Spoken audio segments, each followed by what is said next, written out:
자, 함께 만드는 안전한 세상 시간입니다. 자, 그나저나 저 오피니언 설인사 하신 분이 정성호 국회의원이었네요. 예, 정성호 국회의원님 감사드리고. 자, 함께 만드는 안전한 세상.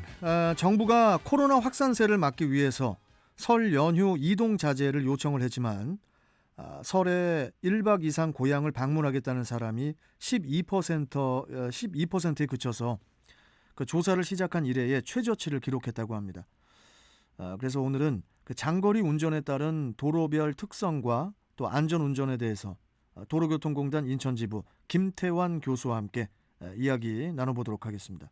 자, 김태환 교수님 안녕하세요. 네, 안녕하십니까. 예, 명절 연휴에 이렇게 감사합니다. 별 말씀을요. 청취자 여러분 새해 복 많이 받으시고요.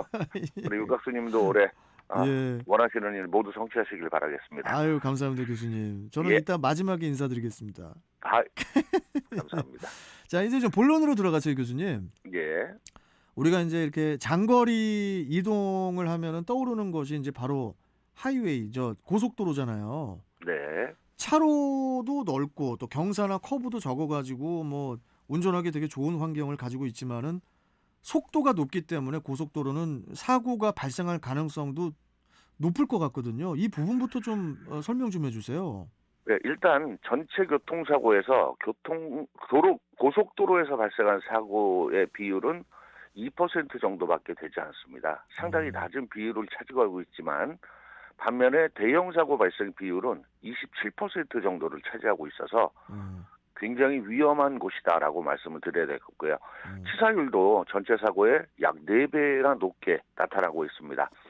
말씀하신 대로 고속도로에서는 속도가 빠르기 때문에 한순간에 부주의나 방심, 과실이 있어도 커다란 대형 사고가 발생되기 때문에 급핸들 조작이나 급브레이크를 삼가하는 것이 마찬가지고 조금 더 세심한 주의를 기울여서 운전을 해야 됩니다. 예.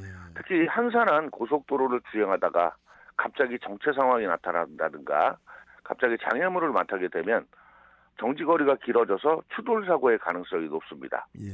또한 도로의 조건은 좋지만 기본이 단조롭기 때문에 졸음운전은 물론 과속운전으로 이어질 가능성도 높아서 맞습니다. 카메라가 없는 경우라도 계기판으로 자신의 속도를 자주 확인하면서 주행하는 것이 바람직합니다. 그래서 이제 중간중간에 이렇게 물론 터널 같은 데 지나갈 때는 막 여러 가지 그렇게 스피커로 막 소리가 막 나는 곳도 있던데.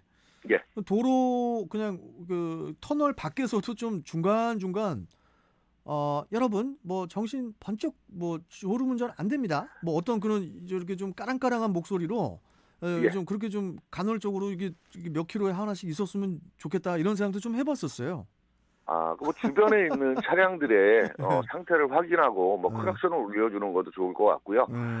현재 고속도로에는 그 대부분 차로 이탈 인식 시설이라고 해서 갓길 쪽에 울퉁불퉁한 이 요철을 만들어서 차량이 만약에 이탈하게 되면 그러면 드르륵 이렇게 소리가 나겠네요. 그렇죠. 굉장히 큰 소음이 발생하기 때문에 예. 그런 걸 예방할 수 있는 이런 시설들이 많이 갖춰져 있습니다. 그렇군요. 아니 그러면은 김태환 교수님, 이 예. 고속도로에도 특히 위험한 지점이나 위험한 장소 같은 게 있습니까? 고속도로도? 네, 일반 도로에서도 가장 위험한 장소는 바로 교차로인 것처럼 예. 고속도로에서도 가장 위험한 것은 차량과 차량의 합류 또는 분산되는 인터체인지나 톨게이트를 통과하실 때 가장 주의를 기울여셔야 된다라고 말씀드립니다.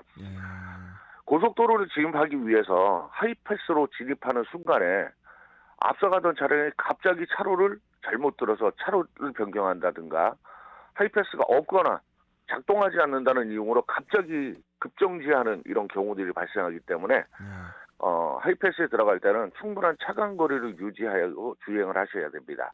특히 인터체인지나 톨게이트에서 고속도로로 진입하거나 합류하는 경우에는 변경할 차로의 안전을 충분히 확인하고 충분한 가속을 붙여서 진입을 하셔야 되고요.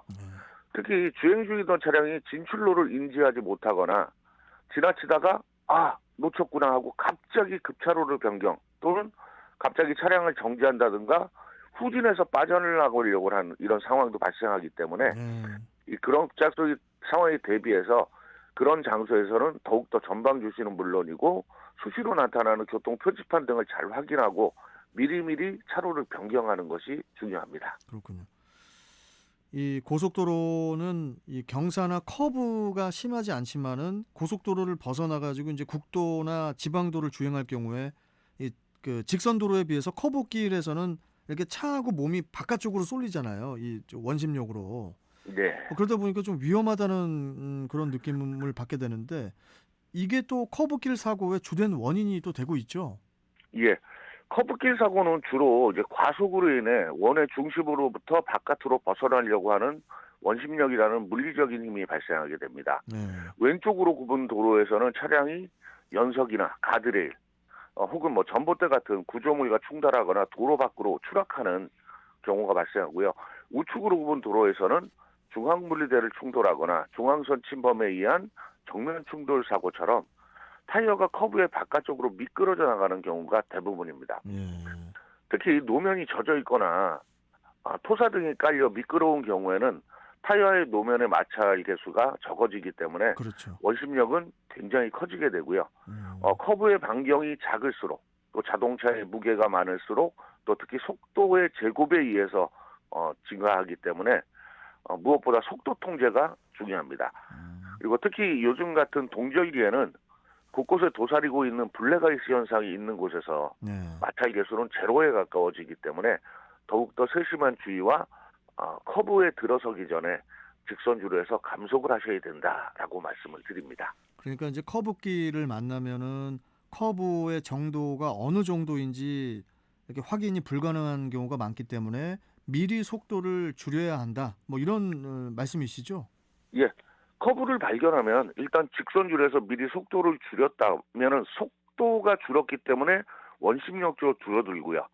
충분한 안전성을 유지할 수 있는 반면에 커브상에서 위험을 감지하고 급하게 풋브레이크를 이용하여서 속도를 줄이는 경우에는 네. 원심력을 키우게 되고 특히 ABS가 장착되지 않은 차량의 경우에는 바퀴가 잠기는 현상으로 인해서 엄청난 원심력 또는 중행하던 관성으로 인해서 방향 제어가 되지 않기 때문에 사고로 연결되는 경우가 많습니다. 그렇군요. 또한 그 ABS가 장착된 차량의 경우에도 속도가 높은 경우에는 원심력의 증가는 물론 빙판길이나 빗길, 블랙아이스 상황에서는 일반 차량에 비해서 제동거리가 더 길어진다라는 것도 잊어서는 안 되겠습니다. 그러니까 뭐 우리가 이제 뭐 이렇게 자동차 경주 영상 같은 거 봐도 속도가 몇백 킬로로 막 달리다가 코너 돌 때 끽끽 소리가 나잖아요. 그 원심력 때문에. 예. 그렇기 때문에 이 커브길에서는 무엇보다도 우리가 이제 감속이 되게 중요하겠군요. 예. 첫째 커브의 정도를 알 수 없는 상황에서 직선 도로상에서는 반드시 미리 속도를 줄여야 하고요. 커브상에서는 과도한 브레이크를 사용하지 않을 수 있게 충분히 감속을 하셔야 됩니다. 또한 일부의 차량의 경우에는 빠른 속도를 유지하면서 원심력을 줄이기 위해서 반대 방향의 차량을 확인할 수 없는 상황에서도 중앙선을 넘나드는 이 주행 행태가 오히려 더 큰 위험을 초래할 수 있으며 커브길에서는 대형 차량의 확인이 불가능하기 때문에 절대로 앞지르기를 해서는 안 됩니다. 알겠습니다. 이 대부분의 국도와 지방도가 편도 1차선인 곳이 많고 또 오르막길과 내리막길이 이제 산재에 있는데 이러한 지형에서는 어떻게 우리가 운전하는 것이 좋을까요, 교수님? 예. 커브길에서의 안전운전에서도 과속이 원심력을 키우기 때문에 사고가 만들어진다라고 말씀드렸는데요. 내리막길의 경우에도 속도나 관성의 힘을 증가시키고 브레이크의 기능을 상승시켜 사고가 난다라고 말씀드릴 수 있습니다. 특히 이제 긴 내리막길을 내려갈 때는 풋브레이크만 사용할 경우에 복사열과 엔진에서 발생한 열, 또 드럼과 라이닝의 마찰열로 인해서 베이퍼록이나 페이드 현상으로 인한 브레이크의 제동 효율이 떨어지거나 기능이 상실되는 이런 경우들이 있기 때문에 가급적이면 풋브레이크의 사용을 최대한 자제하고 엔진 브레이크를 병용하는 것이 바람직한 운전 요령이죠. 알겠습니다. 그러니까 결국에는 되게 길이 좁고 커브나 경사가 심한 도로에서 조급하게 이렇게 운전하면서 과속을 하면은 그게 가장 큰 사고의 원인이다. 이런 말씀이시죠? 예. 정리하자면 운전 중 부주의, 과속, 또 안전거리 미확보가 가장 큰 사고의 원인이고요. 그래서 좀 더 여유롭게 제한 속도를 준수하시는 건 물론이고 신호의 준수와 함께 서로를 배려하는 운전이 사고를 막을 수 있는 가장 좋은 방법이라고 말씀드릴 수 있습니다. 예. 마지막으로 한 말씀 더 드리면 예. 장거리 운전 중 졸음 운전 가능성도 높기 때문에 네. 졸음은 이기려고 하지 말고 중간중간 휴식이나 쪽잠을 청해서 쉬어가는 것이 졸음 운전을 막을 수 있는 최선의 사고 예방법입니다. 맞습니다. 자, 교수님 아무튼 올 예. 명절 뭐 여하튼 좀 잘 보내시고 예, 예. 저 새해 복 많이 받으시고 예, 또 다음 주에 또 뵙겠습니다. 네, 청취자 여러분 모두 교통사고 없는 한 해 되셨으면 좋겠습니다. 예, 감사합니다. 떡국 많이 드시고요. 아, 네. 한 그릇만 먹겠습니다. 예, 감사합니다. 네, 또 뵙겠습니다. 감사합니다. 네. 네. 자, 도로교통공단 인천지부 김태환 교수와 함께했고요. 자, 이제